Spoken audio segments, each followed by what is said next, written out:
Recording by Sargam Studio.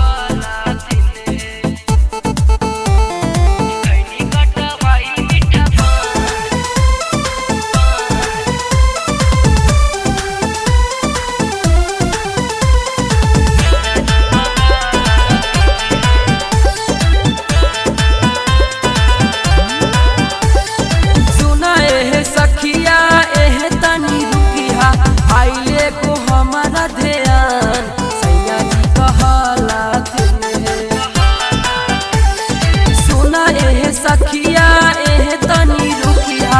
आइले को हमारा ध्यान सैया जी कहला थिने खैनी कटवाई मीठा पान राजा जी मंगला थिने खैनी कटवाई मीठा पान सैया जी मंगला थिने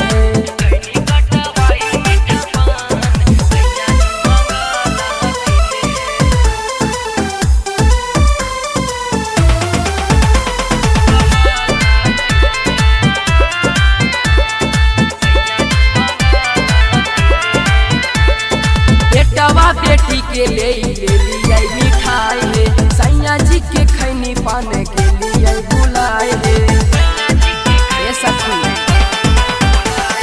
बेटावा बेटी के ले लिया मिठाई है सैया जी के खैनी पाने के लिए बुलाए है बोली खिसी आई है बड़ी करी आई है कही है कि कहाँ रहे ध्यान सैया जी मंगला थिने है बोली खिसी आई है बड़ी करी आई है कही है कि कहाँ रहे ध्यान सैया जी मंगला थिने है खैनी कटवाई मीठा पान राजा जी मंगला थिने है खैनी कटवाई मीठा पान सैया जी मंगला थिने है